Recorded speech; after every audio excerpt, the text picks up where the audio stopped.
Queridos irmãos, queridas irmãs, então esse vídeo é de número 259, não vamos gravar mais esse só.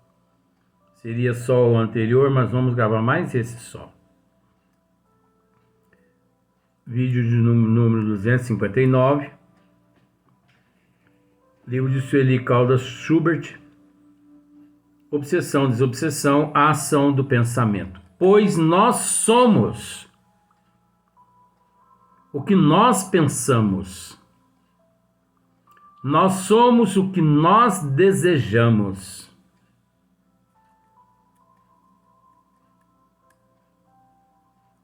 Nós somos o que pensamos. Nós somos o que nós desejamos. De forma que milhões de seres dormem, graças àquela mentalidade. Mal desconhecem esses seres que nosso Senhor Jesus Cristo, esse que eles esperam no juízo final, para arrebanhá-los, arrebatê-los. Mal sabem eles que a 18 de abril de 1857, esse mesmo que eles esperam veio a 18 de abril de 1857 através da codificação da doutrina dos Espíritos na forma do Consolador prometido pelo próprio Cristo.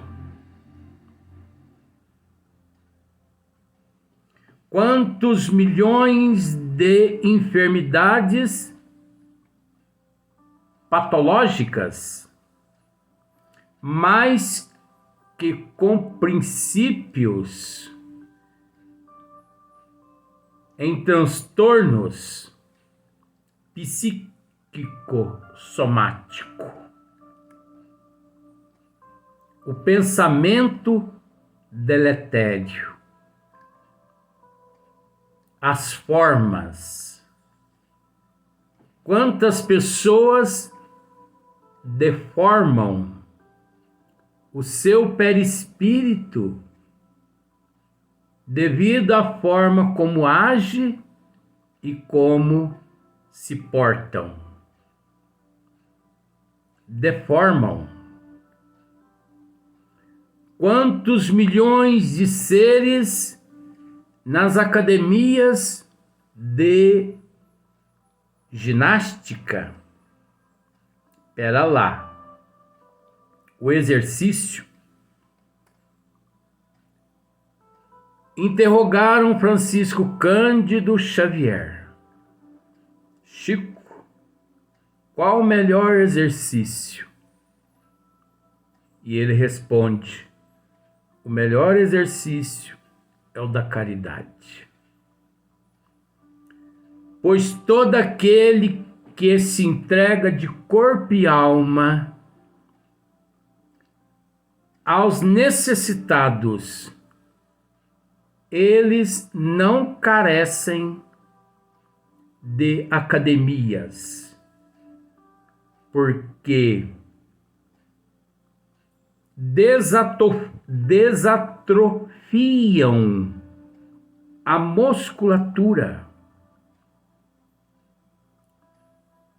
através do amor ao próximo, através do bem que praticam em prol de uns e de outros, nas andanças, no corre para lá, no corre para cá. São aqueles seres que vão até as periferias, oferir pressão, conversar com as pessoas, levar a cesta básica, levar um medicamento, um agasalho. Por isso, as academias, na atualidade, 2024, abarrotadas. Veja bem.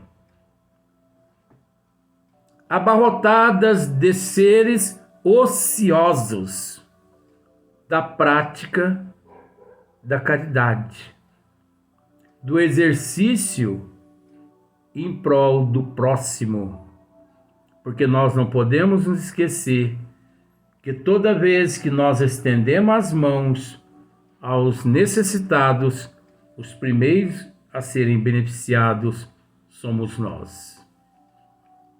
A prova é que Francisco Cândido Xavier nunca adentrou a uma academia para fortalecer a musculatura, para enrijecer o corpo. Ele fortalecia a sua musculatura nas periferias, trabalhando excessivamente. Tanto é que melancolia, angústia, ansiedade, depressão quase que não se aproximava-se de Chico, porque melancolia, ansiedade, angústia e depressão, ela incorpora geralmente nos acomodados, nos ociosos, naqueles que estão com tempo de sobra.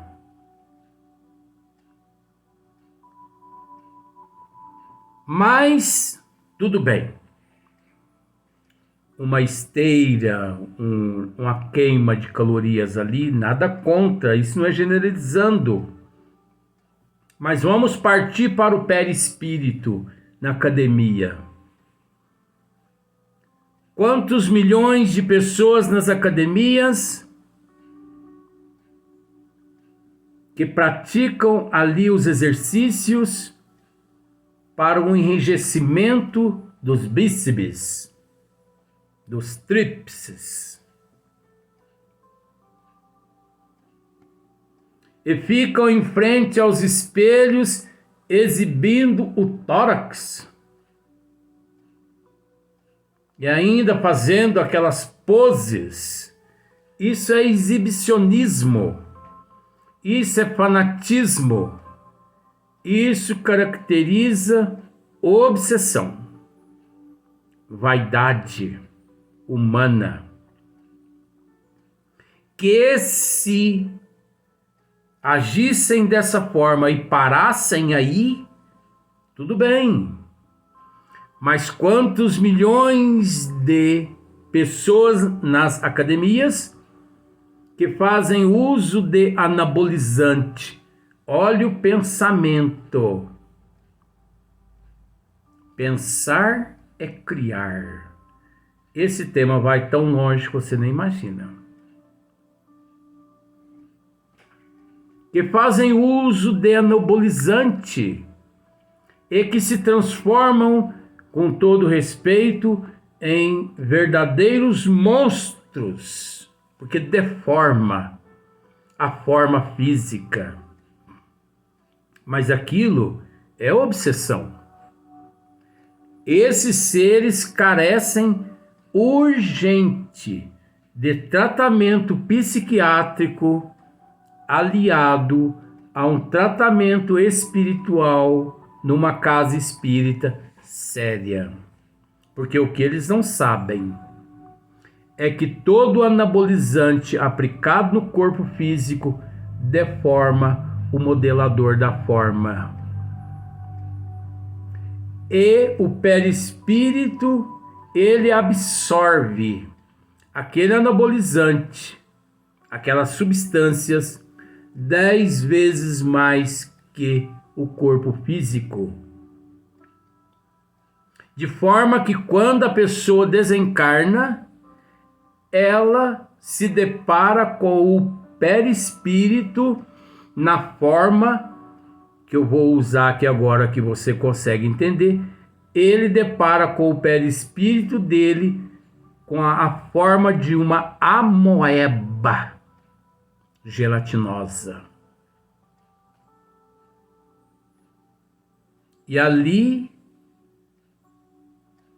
o caminho que esse indivíduo toma para ele, justamente nas regiões umbralina, porque o anabolizante, esse fanatismo, essa fascinação pelo corpo físico modelado, é o exibicionismo, é o orgulho, é querer aparecer, se expor. Isso caracteriza suicídio. Olha o poder da mente. Olha o poder do pensamento.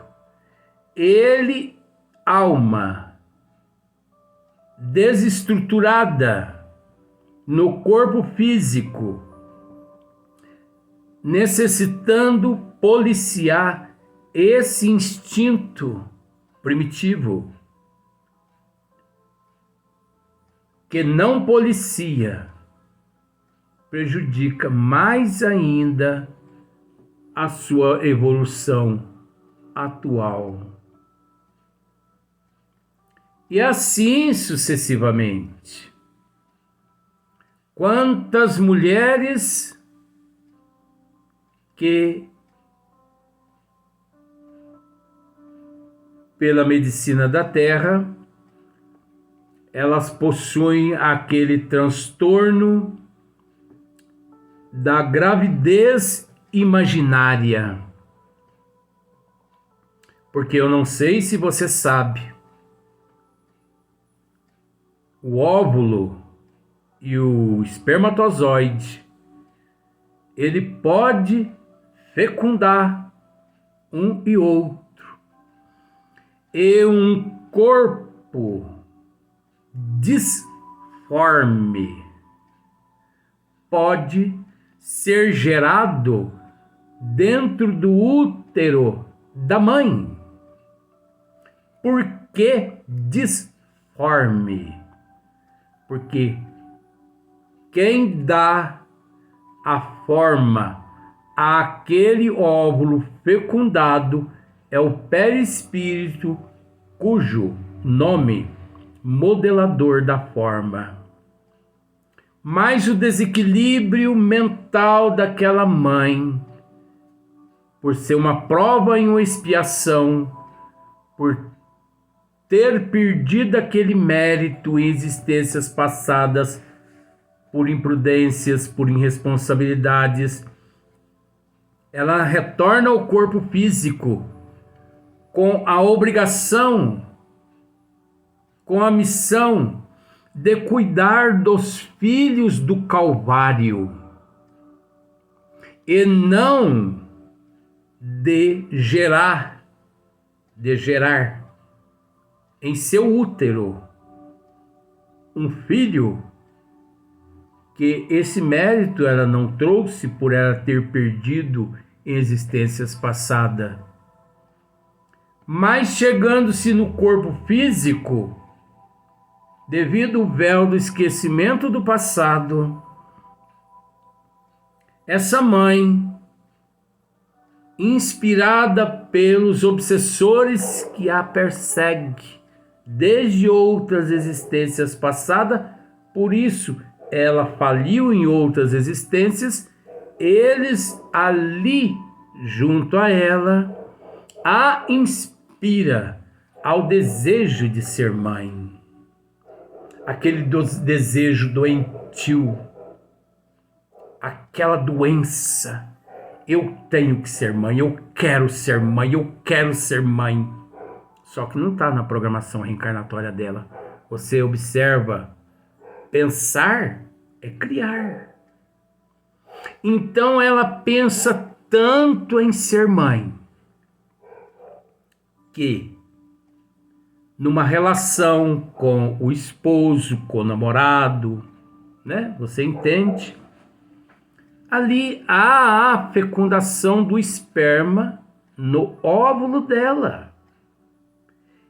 E é preciso entender que aquela fecundação há ali uma disparidade, que é a multiplicação das células.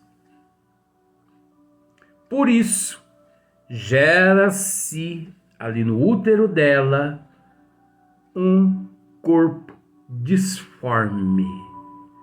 Vou simplificar. Esse corpo disforme é um organismo sem forma,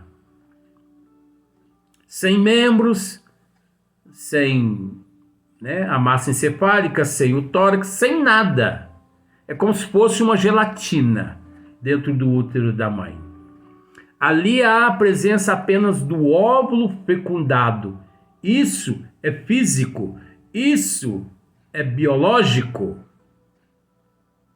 isso é fisiológico, isso é sabido pela fisiologia, que um espermatozoide pode fecundar um óvulo e gerar um corpo disforme, graças à mente daquela mãe. Só que os fisiologistas não sabem por que gera aquele corpo disforme.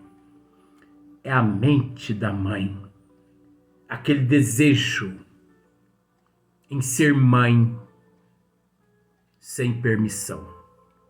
E de repente é lógico que avoluma-se o útero da mãe, as glândulas mamárias elas começam a segregar o colostro, porque não deixa de ser um corpo estranho no seu organismo que o cérebro assimila.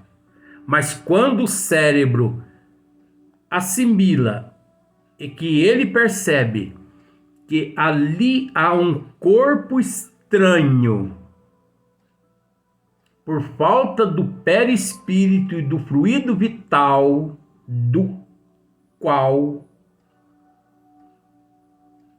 e a não presença da alma, o próprio organismo se encarrega de expulsar aquele corpo disforme. É onde, através de uma hemorragia, aquela mulher clama: tive mais um aborto natural. E ela pode tentar várias vezes que ela não consegue. Porque nesta existência, a missão dela é amar os filhos do Calvário. E quantos milhões de filhos do Calvário existem na Terra, necessitando de amor? Já dissemos outras vezes, procure um lar onde eles abrigam crianças necessitadas.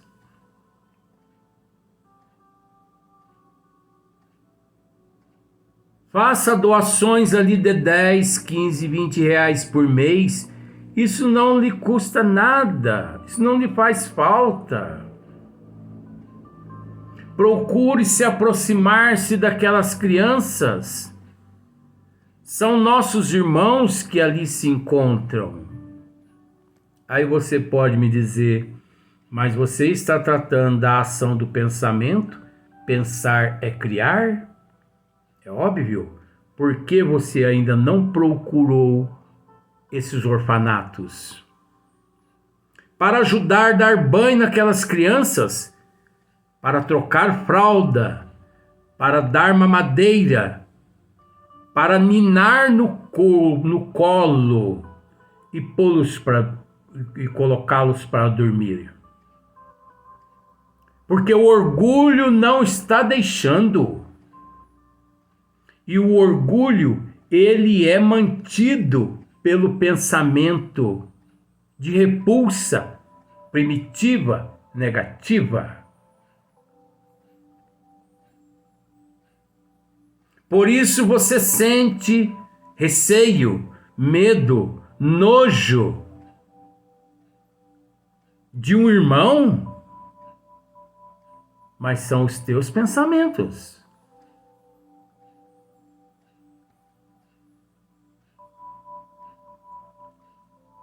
Pensar é criar.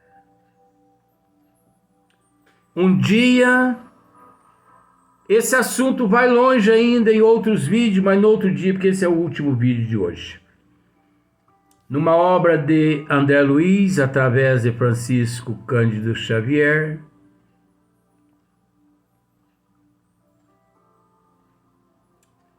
André Luiz fez uma interrogação e ele obteve resposta com relação ao Criador e à criação do universo.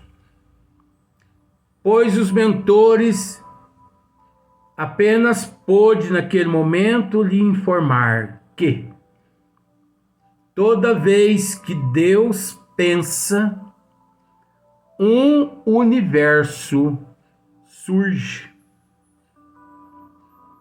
Você já parou para pensar nisso? Por isso nós temos dito, não existe apenas um universo, e sim um número tão grande tanto quanto a eternidade de universos, tanto no macrocosmo quanto no microcosmo.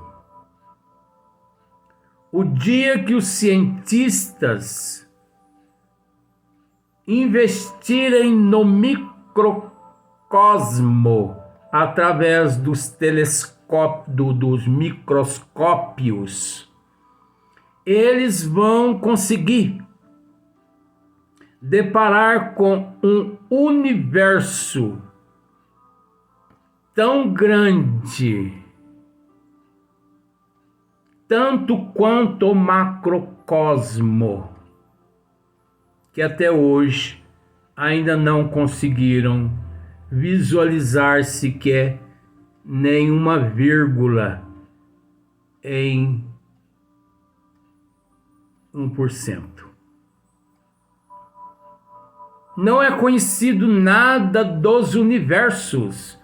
Não existe universo, os universos, porque toda vez que Deus pensa, um universo é formado. Deus forma, Deus cria universos todas as vezes que Ele pensa. Como se diz o ditado, Deus não pode pensar, porque quando Ele pensa, um universo aparece. Um dia os cientistas descobrirão que não existe apenas 4, 5, 6 matérias escuras. Isso é ignorância. Um dia, pois usando por esse lado, quantos bilhões de matérias nosso Senhor Jesus Cristo tem conhecimento de que existe nos universos. Enquanto na Terra, 3, 4, 5, 6 matérias, e agora estão discutindo a respeito da matéria escura. Como até algumas décadas atrás se discutiam a respeito da menor partícula da matéria como sendo fugiu da cabeça agora, o átomo. Mas a ciência, com o passar do tempo, descobriu centenas de outras micropartículas infinitesimais além do átomo. Tanto é que eles classificaram outras partículas menores do que o átomo. E existe bilhões de outras partículas menores ainda do que o neutrino. Menores. Quando eles mergulharem para o microcosmo, conforme estão mergulhando no macrocosmo. Você pode me dizer, mas você está falando do pensar a criar? A ação do pensamento? Vocês ainda não viram nada. Esse é o princípio desse tema. Vocês não imaginam os próximos vídeos com relação a esse tema. É assim mesmo. Nós temos que começar do princípio. Eu não vou começar aqui falando de influência de obsessor, influência de fluido, de vampiro. É isso que as pessoas querem ouvir. Mas não é isso que nós temos que transmitir no princípio dessa matéria e de outras também. Vai chegar o momento. Calma lá. Até o próximo dia.